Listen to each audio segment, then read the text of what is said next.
to be, in fact, the leader of the Catholic Church in the Bahamas, the Most Reverend Patrick C. Pender, Archbishop CMG STD, issued a pastoral reflection on the subject of illegal gambling in the Bahamas.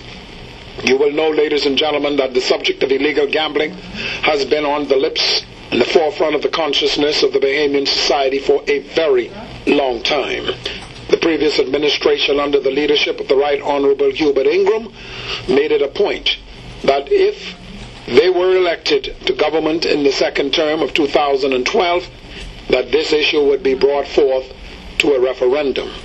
It was the same promise made as opposition and now government, that they too would put this issue to the Bahamian people. Should gambling be legalized in the Bahamas? Should web shops be legalized? Should there be a national lottery? The Prime Minister, as recently as yesterday, has reiterated that it is his government's intention to put those questions before the Bahamian people before the end of 2012 in a referendum. Ahead of that referendum, the Archbishop, the Most Reverend Patrick C. Pender, this past weekend in all Catholic churches issued a pastoral reflection. A pastoral reflection is a considered, prayerful document that brings forth a theological position, doctrinally based, scripturally based, of the Catholic Church on a particular subject. It is similar, very similar to an encyclical, which is issued by a pope who then produces what is known as an official teaching. That's an encyclical of the church on a particular subject. In any pope's reign, it can be 7, 8, as many as 20 encyclicals. Very thoughtful, very profound, scripturally based, traditionally based, theologically based, and of course, speaking to a particular issue of importance to the 21st century, 20th century, 19th century world in which we live.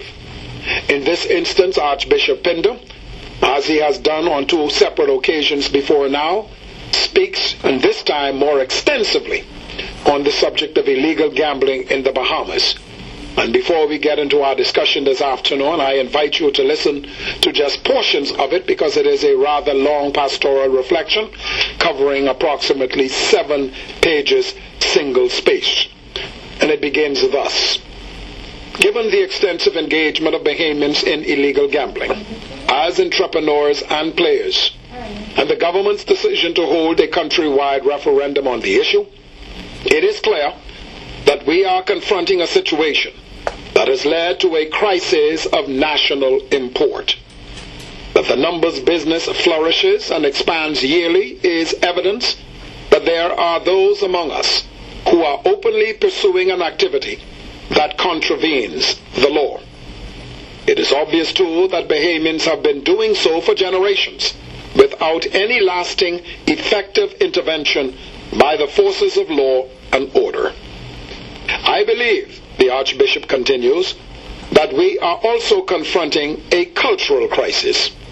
Bahamians now appear to be guided by views and practices such as illegal gambling that negate many of the values that we should hold dear, such as planning, hard work, saving, managing personal resources responsibly, and making reasoned decisions about the use of our time and priorities.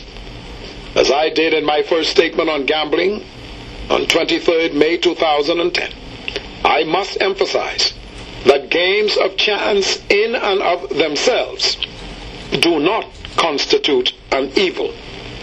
The Catechism of the Catholic Church notes, and I quote, "Games of chance or wagers are not in themselves contrary to justice," end quote. It bears repeating also that it is on this basis that there is a well-known practice of utilizing various games of chance, in particular raffles, as a staple feature of parish fundraising and of similar efforts by a range of local charitable organizations. The Archbishop continued, "Gambling in excess has a great potential for generating intemperate behavior and for many, addictions. It is from intemperance and addiction that many societal ills arise. Therein lies the real danger of permitting gaming that is an unregulated free-for-all. As best we can, we must be informed of the facts. That is the most productive course of action. Otherwise, a referendum becomes an empty exercise. Armed with statistics, our decisions or commitments regarding local gambling become more defensible. This is the kind of democratic action that accords well with a Christian perspective. After all, faith is the friend of reason. It is urgent, the Archbishop continues, for our people to understand that this permissive attitude towards the so-called small sins strikes at the heart of what we understand as democracy and order. We must obviously find and attack the roots of the problem of persistent lawlessness in our country. It could be that selfishness has been placed on the throne of all too many Bahamian minds and hearts. And I believe that we are experiencing the dire symptoms of a cultural moral disease which took root with the spread of a well-defined and often noted sense of entitlement. Everyone owes you, but you owe nothing. Not to family, not to neighbors, not to employer, not to government, not to society at large. The Archbishop continues, nothing demonstrates more convincingly the failure of law to prevent harmful excess, addiction, and outright crime than the current debate on illegal gambling in this country. Despite the fact that there have been laws against gambling since the Bahamas was a British colony, the numbers business flourished for generations as an immensely lucrative underground enterprise.